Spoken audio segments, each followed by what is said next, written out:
जेकर रिपोर्ट खारिज हुई है तो कोई ना कोई वजह ही होगा ना। खारिज हुई नहीं है, खारिज करवाई गई है।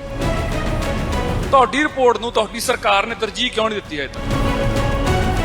हमेशा राजनीति दे विच पेशेंस रखना चाहिए है। 6 महीने होए ने, साडी सरकार ਨੂੰ भी पता है कि वो सिट काम नहीं कर रही। जो सिट का मुखी बनने दे काबिल सीगा नहीं, उसनू काबिल बना के सिट मुखी लगाया गया ਸੀ। ਤੁਹਾਡੀ ਹੁਣ ਸਰਕਾਰ ਹੈ, ਉਸ ਸਰਕਾਰ 'ਚ ਵੀ ਤੁਸੀਂ ਇਸ ਮਸਲਿਆਂ ਨੂੰ ਸੈਸ਼ਨ ਦੇ ਵਿੱਚ ਚੰਗੀ ਤਰ੍ਹਾਂ ਐਡਰੈਸ ਕਿਉਂ ਨਹੀਂ ਕਰ ਪਾ ਰਹੇ? ਵਿਰੋਧੀ ਕਹਿੰਦੇ ਨੇ ਕਿ ਤੁਹਾਡੀ ਰਿਪੋਰਟ ਹੈ, ਰਿਪੋਰਟ ਤੇ ਕੰਮ ਕਰਨ ਦੀ ਲੋੜ ਹੈ, ਜਾਂਚਾਂ ਕਰਨ ਦੀ ਲੋੜ ਨਹੀਂ। ਸਰਕਾਰ ਕੰਮ ਕਿਉਂ ਨਹੀਂ ਕਰ ਰਹੀ? मैं बार-बार यही कहता कि तुसी सिट ਨੂੰ बदल दो, क्योंकि इस सिट ਦਾ ਜਿਹੜਾ ਗਠਨ ਹੋਇਆ ਸੀ ਕੈਪਟਨ ਅਮਰਿੰਦਰ ਸਿੰਘ ਵੱਲੋਂ ਹੋਇਆ ਸੀ ਔਰ ਦੋਸ਼ੀ ਪਰਿਵਾਰ ਨੂੰ ਬਚਾਉਣ ਵਾਸਤੇ ਹੋਇਆ ਸੀ। ਸਤਿ ਸ਼੍ਰੀ ਅਕਾਲ, ਤੁਸੀਂ ਦੇਖ ਰਹੇ ਹੋ ਰੋਜ਼ਾਨਾ ਸਪੋਕਸਮੈਨ ਟੀਵੀ। ਮੈਂ ਹਾਂ ਸੁਰਖਾਬ। ਦੋਸਤੋ, ਵਿਧਾਨ ਸਭਾ ਦੇ ਸੈਸ਼ਨ ਦੌਰਾਨ ਬੇਅਦਬੀ ਦੀ ਗੱਲ ਕਰ ਲਈਏ ਜਾਂ ਬਾਈਬਲ ਕਲਾਂ ਗੋਲੀकांड ਦੀ ਗੱਲ ਕਰ ਲਈਏ, ਮੁੱਦੇ ਜ਼ਰੂਰ ਵਿਚਾਰਨ ਵਾਲੇ ਨੇ। ਹਾਲਾਂਕਿ ਕੁੰਵਰ ਵਿਜੇ ਪ੍ਰਤਾਪ ਵੱਲੋਂ ਮੁੱਦੇ ਚੱਕੇ ਜਾਂਦੇ ਨੇ, ਲੇਕਿਨ ਪੂਰੀ ਤਰ੍ਹਾਂ ਐਡਰੈਸ ਕਿਉਂ ਨਹੀਂ ਹੋ ਪਾ ਰਹੇ? ਮੇਰੇ ਨਾਲ ਵਿਧਾਇਕ ਕੁੰਵਰ ਵਿਜੇ ਪ੍ਰਤਾਪ ਨੇ। ਕੁੰਵਰ ਜੀ, ਸਵਾਲ ਇਹ ਹੈ ਕਿ ਤੁਸੀਂ ਜਾਂਚ ਕੀਤੀ, ਤੁਸੀਂ ਹੀ ਰਿਪੋਰਟ ਬਣਾਈ, ਬੇਸ਼ੱਕ ਰਿਪੋਰਟ ਨੂੰ ਖਾਰਜ ਕੀਤਾ ਗਿਆ। ਤੁਹਾਡੀ ਹੁਣ ਸਰਕਾਰ ਹੈ, ਉਸ ਸਰਕਾਰ 'ਚ ਵੀ ਤੁਸੀਂ ਇਸ ਮਸਲਿਆਂ ਨੂੰ ਸੈਸ਼ਨ ਦੇ ਵਿੱਚ ਚੰਗੀ ਤਰ੍ਹਾਂ ਐਡਰੈਸ ਕਿਉਂ ਨਹੀਂ ਕਰ ਪਾ ਰਹੇ? मैं बहुत चंगी तरह करदा हाँ जी। कल मैं बार-बार एपोजिशन ਨੂੰ भी बेनती ਕੀਤੀ, ਬਾਜਵਾ ਸਾਹਿਬ ਨੂੰ ਬੇਨਤੀ ਕੀਤੀ, ਬੜਿੰਗ ਸਾਹਿਬ ਨੂੰ ਬੇਨਤੀ ਕੀਤੀ ਕਿ ਮੈਨੂੰ ਮੌਕਾ ਮਿਲ ਹੀ ਗਿਆ ਤਾਂ ਤੁਸੀਂ ਬਹਿ ਜਾਓ ਜੀ, ਤੁਸੀਂ ਸੁਣ ਲਓ, ਕਿਉਂਕਿ ਇਹ ਵੀ ਬਾਰ-ਬਾਰ ਬੋਲਦੇ ਸੀ ਕਿ ਇਸ ਮੁੱਦੇ ਦੇ ਉੱਤੇ ਚਰਚਾ ਹੋਣੀ ਚਾਹੀਦੀ ਹੈ। ਲੇਕਿਨ ਹਾਊਸ ਦੇ ਵਿੱਚ ਸ਼ੋਰ ਸ਼ਰਾਬਾ ਚੱਲਦਾ ਰਿਹਾ। ਉਸ ਸ਼ੋਰ ਸ਼ਰਾਬੇ ਦੇ ਦੌਰਾਨ ਹੀ ਜੋ ਮੈਂ ਬੋਲ ਸਕਦਾ ਸੀ ਮੈਂ ਬੋਲ ਲਿਆ। ਔਰ ਇਹ ਦੇਖੋ, ਮਸਲਾ ਐਸਾ ਹੈ ਨਾ ਕਿ 5-10 ਮਿੰਟ ਦੇ ਵਿੱਚ ਕੋਈ ਗੱਲਬਾਤ ਨਹੀਂ ਹੋ ਸਕਦੀ ਹੈ, ਕਿਉਂਕਿ ਜੇਕਰ ਰਿਪੋर्ट ਖਾਰਿਜ ਹੋਈ ਹੈ ਤਾਂ ਕੋਈ ਨਾ ਕੋਈ ਵਜ੍ਹਾ ਹੀ ਹੋਊਗਾ ਨਾ। ਖਾਰਿਜ ਹੋਈ ਨਹੀਂ ਹੈ, ਖਾਰਿਜ ਕਰਵਾਈ ਗਈ ਹੈ। ਇਹ ਖਾਰਿਜ ਕਰਵਾਈ ਗਈ ਤਾਂ ਕੋਈ ਨਾ ਕੋਈ ਤਾਂ ਮਸਲਾ ਇਹਦੇ ਵਿੱਚ ਹੋਊਗਾ। ਤੇ ਇਸ ਕਰਕੇ ਮੈਂ ਬਾਰ-ਬਾਰ ਇਹੀ ਬੇਨਤੀ ਕਰਦਾ ਹਾਂ। ਇਸ ਬਾਰੇ ਵੀ ਮੈਂ ਲਿਖਤੀ ਤੌਰ ਤੇ ਨੋਟਿਸ ਦਿੱਤਾ ਸੀ, ਬੇਨਤੀ ਕੀਤੀ ਸੀ ਕਿ ਤੁਸੀਂ ਪੂਰਾ ਸਮਾਂ ਦੇ ਦਿਓ, ਕਿਉਂਕਿ ਸਪੈਸ਼ਲ ਸੈਸ਼ਨ ਹੈ। ਸਪੈਸ਼ਲ ਸੈਸ਼ਨ ਦੇ ਵਿੱਚ ਟਾਈਮ ਕਾਫੀ ਹੁੰਦਾ ਹੈ। ਤੇ ਚਲੋ, ਮੈਨੂੰ पूरी उम्मीद है कि मैनू मौका मिलेगा और मैं आगे भी ये गल रखना है और मैं रखांगा। कल जदों मैनू मौका मिलिया सी, जो मैं बोल सकदा सी मैं बोल दिता जी। मेरा काम है, देखो, फैक्ट्स नू एज इट इज रखना जी। हाउस दे विच रखण दा मतलब हुंदा है कि जनता दे सामने, सरकार दे सामने facts as it is proof दे नाल। तां ही देखोगे कि मेरे कोल जो भी प्रूफ है, जो नेट ते अवेलेबल है, जां जो मेरे एडवोकेट दे कोल है, क्योंकि मैं निजी तौर पर भी देखो वो रिस्पोंडेंट हाँ, तो मतलब मेरे वकील दे कोल भी जो कागज है, मैं कुछ कागज मैं लेके आया सी, सारा कागज मेरे कोल नहीं है। तो वो कागज ਜਾਂ उस कागज के आधार पर जेकर मैं कोई बहस करता हाँ, कोई चर्चा करता हाँ, तो सारिਆਂ ਨੂੰ सुनना चाहिए है। लेकिन कल ओपोजिशन का ਜਿਹੜਾ रवैया सी वो ठीक नहीं सी। जेकर वो कोऑपरेट कर दे तो हो सकता सी कि होर वधिया तरीके दे नाल मैं अपनी गल रख सकता सी। सोमवार ਨੂੰ दोबारा सैशन होना है, कोशिश करांगा कि 0 आवर ਦੇ ਵਿੱਚ ਦੁਬਾਰਾ ਟਾਈਮ ਮਿਲ ਜਾਵੇ। ਮੈਂ ਥੋੜਾ ਸਾ ਕਿ ਵਿਰੋਧੀ ਕੋਆਪਰੇਟ ਕਰਦੇ, ਵਿਰੋਧੀ ਕਹਿੰਦੇ ਨੇ ਕਿ ਬੇਅਦਬੀ ਦਾ ਮੁੱਦਾ ਕਿਉਂ ਨਹੀਂ, ਵੱਖਰਾ ਸੈਸ਼ਨ ਕਿਉਂ ਨਹੀਂ ਬੁਲਾਇਆ ਜਾਂਦਾ? ਹਾਲਾਂਕਿ ਸੁਖਜਿੰਦਰ ਰੰਧਾਵਾ, ਪ੍ਰਤਾਪ ਸਿੰਘ ਬਾਜਵਾ ਨਸੀਹਤਾਂ ਦੇ ਚੁੱਕੇ ਨੇ। ਤਾਂ ਕੀ ਲੱਗਦਾ ਹੈ, ਤੁਸੀਂ ਕਹਿ ਰਹੇ ਹੋ ਕਿ ਦੱਬਿਆ ਗਿਆ, ਉਹ ਰੌਲੇ 'ਚ ਮੁੱਦਾ ਉੱਠਦਾ ਨਹੀਂ ਹੈ, ਪਰ ਜਦੋਂ ਅਸੀਂ ਤੁਹਾਡੀ ਸਰਕਾਰ ਦੀ ਗੱਲ ਕਰ ਰਹੀਏ, ਵਿਰੋਧੀ ਕਹਿੰਦੇ ਨੇ ਕਿ ਤੁਹਾਡੀ ਰਿਪੋਰਟ ਹੈ, ਰਿਪੋਰਟ ਤੇ ਕੰਮ ਕਰਨ ਦੀ ਲੋੜ ਹੈ, ਜਾਂਚਾਂ ਕਰਨ ਦੀ ਲੋੜ ਨਹੀਂ। ਸਰਕਾਰ ਕੰਮ ਕਿਉਂ ਨਹੀਂ ਕਰ ਰਹੀ? ਦੇਖੋ, बाजवा साहब के बारे में नहीं बोल सकता हाँ, क्योंकि उदों वो राज्य सभा के मैंबर सीगे, ठीक है। लेकिन सुखजिंदर रंधावा जी उदों भी कैबिनेट मिनिस्टर सीगे और बार बार बोलते सीगे कि एक दिन वास्ते मैनू होम मिनिस्टर बना दो, मैं बरगाड़ी का मुद्दा सॉल्व कर देवांगा, मैं बादलों को अंदर कर देवांगा, ये कर देवांगा। बोलते रहे ने मीडिया दे विच, यूट्यूब ते जां मतलब फेसबुक ते सारा कुछ अवेलेबल है जी। लेकिन सितंबर महीने दे विच 2021 दे विच जदों ये होम मिनिस्टर बने, डिप्टी चीफ मिनिस्टर बने, और सितंबर तो लेके मार्च तक जदों तक नवी सरकार नहीं आई सी, ये होम मिनिस्टर रहने इन्होंने किता की तुसीं दसो? इन्होंने सिर्फ दोषियों नूं बचाउण दी कोशिश की और बहुत हद तक मतलब सक्सैसफुल रहे, सफल रहे दोषियों नूं बचाउण दे विच। और वो सारा कुछ किता जिस दे नाल दोषियों नूं फायदा हो सके। ਤੁਸੀਂ ਦੇਖੋਗੇ ਹਰੇਕ ਚੀਜ਼ ਉਸ ਦੌਰਾਨ ਤੁਸੀਂ ਦੇਖੋਗੇ ਕਿ ਇਹਨਾਂ ਨੇ ਬਰਗਾੜੀ ਮਸਲਾ, ਬਹਬਲ ਕਲਾ, ਕੋਟਕਪੂਰਾ ਦੇ ਬਾਰੇ ਕੋਈ ਗੱਲ ਹੀ ਨਹੀਂ ਰੱਖੀ, ਕੋਈ ਗੱਲ ਨਹੀਂ ਰੱਖੀ। ਕਿਉਂ? ਕਿਉਂਕਿ ਹੁਣ ਇਹਨਾਂ ਦੇ ਕੋਲ ਪਾਵਰ ਸੀਗਾ ਔਰ ਇਹ ਵਾਅਦਾ ਕਰਕੇ ਆਏ ਸੀਗੇ ਕਿ ਮੈਂ ਕਰਾਂਗਾ।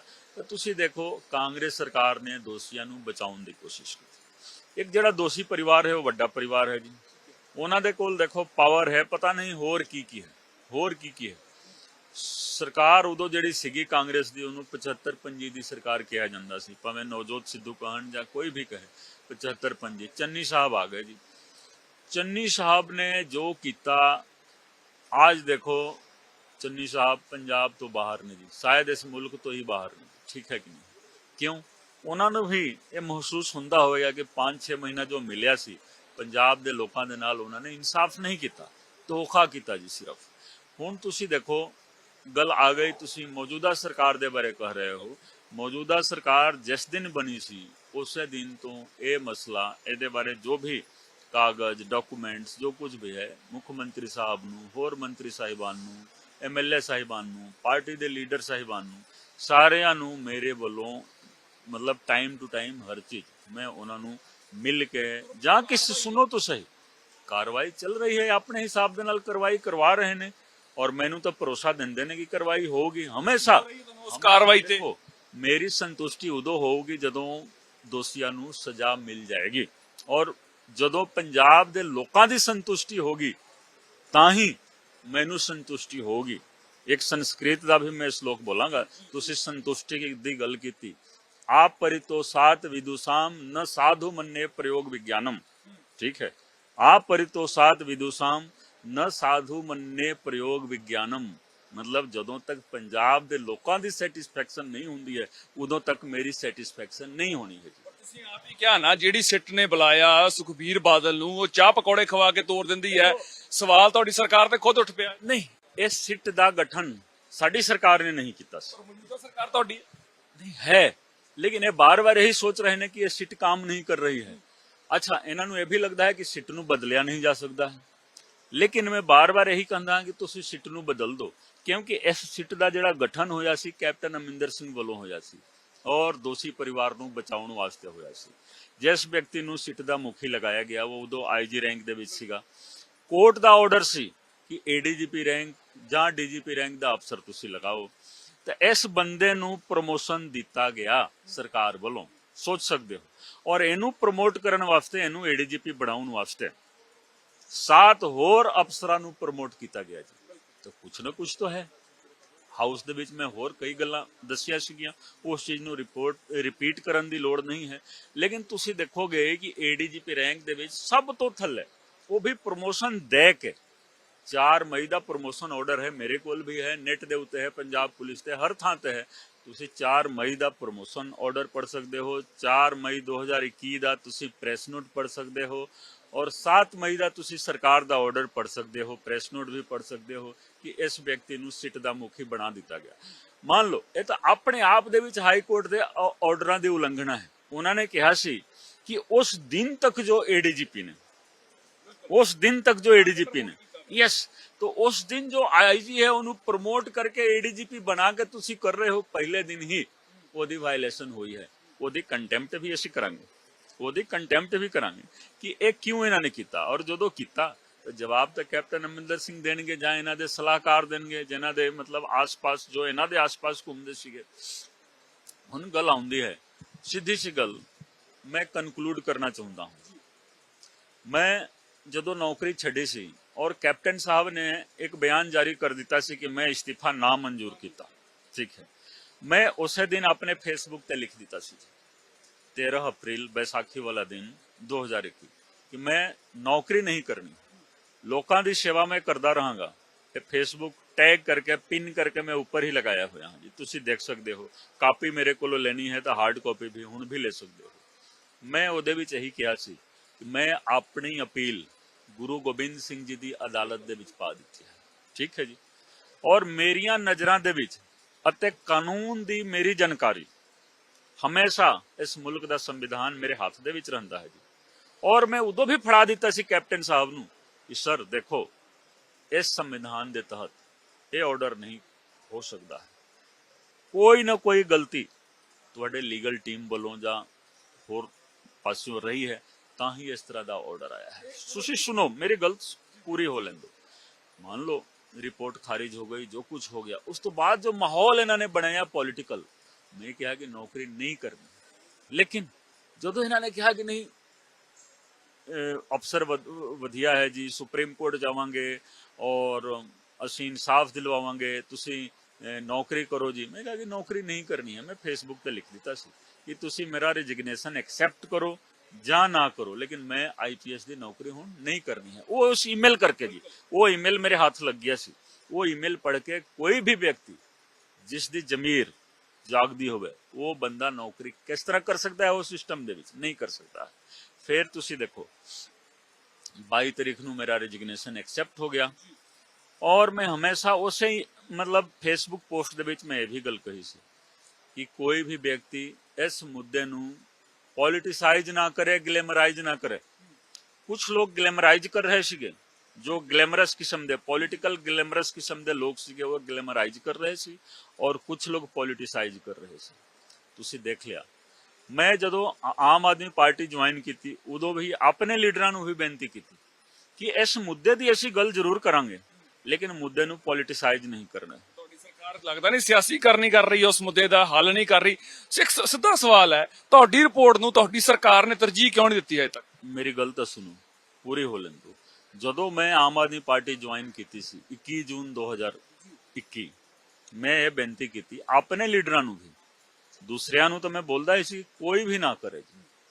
ਉਸ ਤੋਂ ਬਾਅਦ ਮੈਂ ਜਦੋਂ ਬਰਗਾੜੀ ਗਿਆ, ਬਹਬਲ ਕਲਾਂ ਗਿਆ 14 ਅਕਤੂਬਰ, 14 ਤੋਂ ਪਹਿਲਾਂ ਵੀ ਮੈਂ मतलब 7 ਅਕਤੂਬਰ ਨੂੰ ਗਿਆ ਸੀ। ਮੈਂ ਸਾਰਿਆਂ ਨੂੰ ਇਹੀ ਬੇਨਤੀ ਕੀਤੀ ਕਿ ਇਸ ਮੁੱਦੇ ਨੂੰ ਪੋਲਿਟਿਸਾਈਜ਼ ਨਾ ਕੀਤਾ ਜਾਵੇ, ਸਿਆਸੀਕਰਨ ਨਾ ਹੋਵੇ।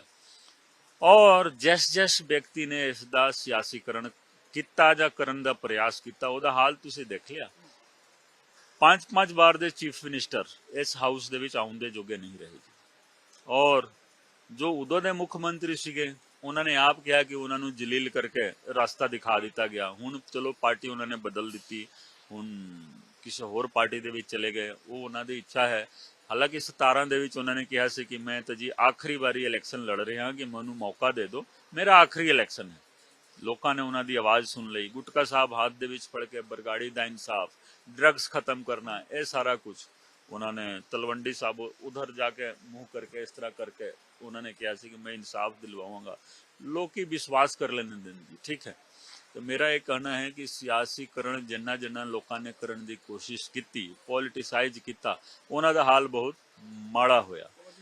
हुण देखो मैं तुहाडे सवाल सरकार रिपोर्ट नूं क्यों नहीं देखो, हमेशा राजनीति दे विच पेशेंस रखना चाहिए है। 6 महीने होए ने,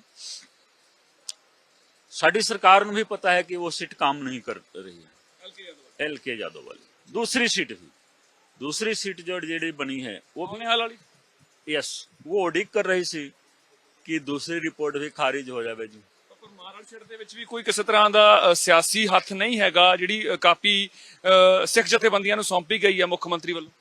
ਤੁਸੀਂ ਮੈਨੂੰ ਬੋਲਣ ਦਾ ਮੌਕਾ ਦਿੰਦੇ ਨਹੀਂ ਜੀ, ਠੀਕ ਹੈ। ਸਮਾਂ ਲੱਗੇਗਾ ਕਿਉਂਕਿ ਇਹ ਛੋਟਾ ਮੋਟਾ ਮਸਲਾ ਨਹੀਂ ਹੈ, ਤਾਂ ਹੀ ਮੈਨੂੰ ਹਾਊਸ ਦੇ ਵਿੱਚ ਮੌਕਾ ਨਹੀਂ ਮਿਲਦਾ ਹੈ ਕਿ ਜੇਕਰ ਸਵੇਰ ਤੋਂ ਲੈ ਕੇ ਸ਼ਾਮ ਤੱਕ, ਕਿਉਂਕਿ ਜਦੋਂ ਮੈਂ ਗੱਲ ਸ਼ੁਰੂ ਕਰਾਂਗਾ ਇਹਦੇ ਵਿੱਚ ਦੇਖੋ, ਲੇਕਿਨ ਕਿਸੇ ਨਾ ਕਿਸੇ ਟਾਈਮ ਮੌਕਾ ਮਿਲੇਗਾ। ਮੈਂ ਅੱਜ ਵੀ ਬੇਨਤੀ ਕੀਤੀ ਹੈ ਮਾਨਯੋਗ स्पीकर साहब ने कि कोई तो एक समा रख दो, आधा घंटा, 1 घंटा, 2 घंटा, तो ठीक है।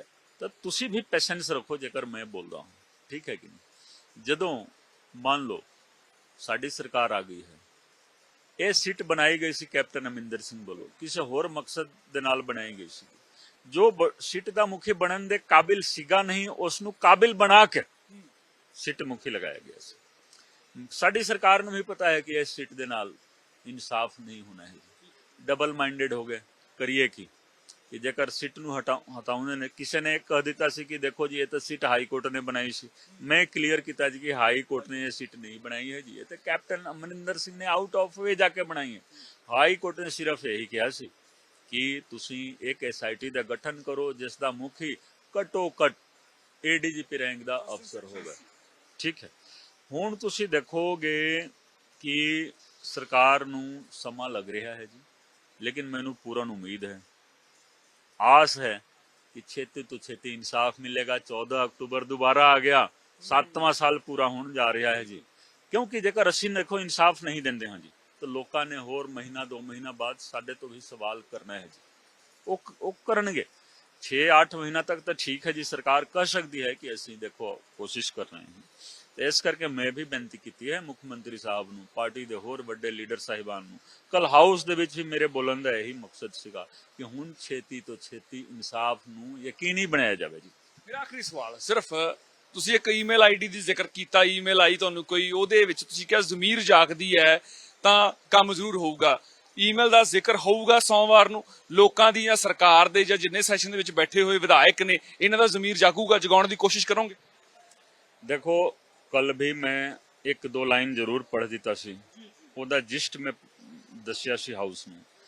ਅੱਜ ਵੀ ਮੇਰੀ ਕੋਸ਼ਿਸ਼ ਸੀਗੀ ਕਿ ਜੇਕਰ ਮੈਨੂੰ ਸਮਾਂ ਮਿਲ ਜਾਂਦਾ ਹੈ, ਔਰ ਮੈਂ ਬੇਨਤੀ ਵੀ ਕੀਤੀ, ਲੇਕਿਨ ਚਲੋ ਮੁੱਦੇ ਕਾਫੀ ਹੋਰ ਵੀ ਸੀਗੇ, ਤੇ ਸੋਮਵਾਰ ਨੂੰ ਵੀ ਮੈਂ ਇਹੀ ਪ੍ਰयास ਕਰਾਂਗਾ, ਬੇਨਤੀ ਕਰਾਂਗਾ ਕਿ ਉਹਦਾ ਜੋ ਕੰਟੈਂਟਸ ਹੈ ਨਾ ਉਹ ਮੈਂ ਜ਼ਰੂਰ ਪੜ੍ਹ ਕੇ ਸੁਣਾਵਾਂਗਾ ਹਾਊਸ ਨੂੰ। ਕਿਉਂਕਿ ਇਹ ਸਾਡੀ ਜਿਹੜੀ SIT ਹੈ ਨਾ, ਇਹ ਕਿਸੇ ਨੂੰ ਵੀ ਨਹੀਂ ਪਤਾ ਹੈ। 28 ਅਗਸਤ ਨੂੰ ਇਸੇ ਵਿਧਾਨ ਸਭਾ ਦੇ ਵਿੱਚ ਇੱਕ ਸਪੈਸ਼ਲ ਸੈਸ਼ਨ ਸੱਦ ਕੇ ਪੂਰੇ ਦਿਨ ਸਿਰਫ ਬਰਗਾੜੀ ਮਸਲੇ ਤੇ ਡਿਸਕਸ਼ਨ ਕਰਕੇ 28 ਅਗਸਤ 2018 ਮੈਨੂੰ ਸਾਰਾ ਡੇਟ ਯਾਦ ਹੈ ਜੀ, ਜਮਾ ਨਿਕਲਾ ਮੈਂ 28 ਅਗਸਤ 2018 ਨੂੰ ਇਸ ਸਦਨ ਦੇ ਵਿੱਚ ਸਪੈਸ਼ਲ ਸੈਸ਼ਨ ਹੋਇਆ ਸੀ ਔਰ ਅਖੀਰ ਦੇ ਵਿੱਚ ਇੱਕ ਮਤਾ ਪਾਸ ਹੋਇਆ ਸੀ ਕਿ ਇੱਕ ਸਿੱਟ ਦਾ ਗਠਨ ਕੀਤਾ ਜਾਵੇ ਜੋ ਇਹਨਾਂ ਕੇਸਾਂ ਦੀ ਤਫਤੀਸ਼ ਕਰੇ। ਤਾਂ ਉਸ ਮਤੇ ਦੇ ਆਧਾਰ ਤੇ ਸਾਡੀ SIT ਬਣੀ ਸੀ ਸਤੰਬਰ ਮਹੀਨੇ ਦੇ ਵਿੱਚ। 10 ਸਤੰਬਰ 2018 ਨੂੰ ਇਸ ਸਿੱਟ ਦਾ ਗਠਨ ਕੀਤਾ ਗਿਆ ਸੀ ਜਿਸ ਦੇ ਵਿੱਚ ਮੈਂ ਕੰਮ ਕਰਦਾ ਹੁੰਦਾ ਸੀ। ਠੀਕ ਹੈ ਕਿ ਨਹੀਂ? ਤੇ ਤੁਸੀਂ ਦੇਖੋਗੇ ਕਿ ਉਸ ਸਿੱਟ ਦੀ ਜੋ ਸ਼ੁਰੂਆਤ ਦੀ ਜੜ ਹੈ ਇਹ ਹਾਊਸ ਹੈ। ਇਸ ਹਾਊਸ ਦੇ ਆਰਡਰ ਤੇ ਇਸ ਸਿੱਟ ਦਾ ਗਠਨ ਹੋਇਆ ਸੀ। ਮੈਂ ਤਾਂ ਇਹੀ ਬੇਨਤੀ ਕਰਾਂਗਾ ਕਿ ਇਹ ਜਿੰਨੇ ਵੀ ਕੇਸ ਨੇ ਉਹ ਕੇਸ ਸਾਰਾ ਕੁਝ ਇਹ ਹਾਊਸ ਟੇਕ ਓਵਰ ਕਰ ਲਵੇ, ਕਿਉਂਕਿ ਉਹ ਸਾਰੀ SIT ਇਸ ਹਾਊਸ ਵੱਲੋਂ ਹੀ ਜਾਂ ਹਾਊਸ ਦੇ ਵਿੱਚ ਪਾਸ ਹੋਏ ਮਤਾ ਦੇ ਆਧਾਰ ਤੇ, ਰਿਸੋਲੂਸ਼ਨ ਦੇ ਆਧਾਰ ਤੇ ਹੋਇਆ ਸੀ। ਤੇ ਹੁਣ ਹਾਊਸ ਇਹ ਟੇਕ ਓਵਰ ਕਰ ਲਵੇ, ਇਹ ਹਾਊਸ ਵੇਖੇ ਕਿ ਸੱਚਾਈ ਕੀ ਹੈ और गलत की है, कौन सही है कौन गलत है। फिर मैं बेनती करांगा कि एक दिन दा पूरा टाइम ਉਹਦੇ ਵਾਸਤੇ ਰੱਖਿਆ ਜਾਵੇ ਜੋ 28 ਅਗਸਤ 2018 ਉਸ ਦਿਨ ਸ਼ੁਰੂਆਤ ਹੋਈ ਸੀਗੀ। ਤਾਂ ਕੋਈ ਨਾ ਕੋਈ ਇੱਕ ਦਿਨ ਤਾਂ ਆਊਗਾ ਨਾ ਕਿ ਇਸ ਹਾਊਸ ਦੇ ਵਿੱਚ ਉਸ ਦਾ ਅੰਤ ਵੀ ਹੋਊਗਾ, ਉਹਨੂੰ ਕਨਕਲੂਡ ਵੀ ਕੀਤਾ ਜਾਏਗਾ। ਔਰ ਪ੍ਰਮਾਤਮਾ ਨੇ ਬਖਸ਼ਿਸ਼ ਕੀਤੀ ਹੈ, ਅੰਮ੍ਰਿਤਸਰ ਦੇ ਲੋਕਾਂ ਨੇ ਮੇਰੇ ਤੇ ਕਿਰਪਾ ਕੀਤੀ ਹੈ ਕਿ ਮੈਨੂੰ ਇਸ ਹਾਊਸ ਦਾ ਮੈਂਬਰ ਬਣਾ ਦਿੱਤਾ ਜੀ, ਮੈਨੂੰ ਇਸ ਹਾਊਸ ਦਾ ਮੈਂਬਰ ਬਣਾ ਦਿੱਤਾ। ਤਾਂ ਹੀ ਮੈਂ ਬਾਰ-ਬਾਰ ਮੈਂ ਇਹ ਸੋਚਦਾ ਹਾਂ ਕਿ ਇਹ ਪਰਮਾਤਮਾ ਦੀ ਕਿਰਪਾ ਸਦਕਾ ਹੀ ਮੈਂ ਇਸ ਹਾਊਸ ਦੇ ਵਿੱਚ ਆਇਆ ਹਾਂ ਤੇ ਇਸ ਕੇਸ ਨੂੰ ਕਨਕਲੂਡ ਕੀਤਾ ਜਾਵੇ ਤੇ ਮੇਰੇ ਸਾਹਮਣੇ ਕੀਤਾ ਜਾਵੇ, ਉਹਦੇ ਵਿੱਚ ਮੇਰਾ ਵੀ ਕੋਈ ਨਾ ਕੋਈ ਯੋਗਦਾਨ ਹੋਵੇ। Thank you.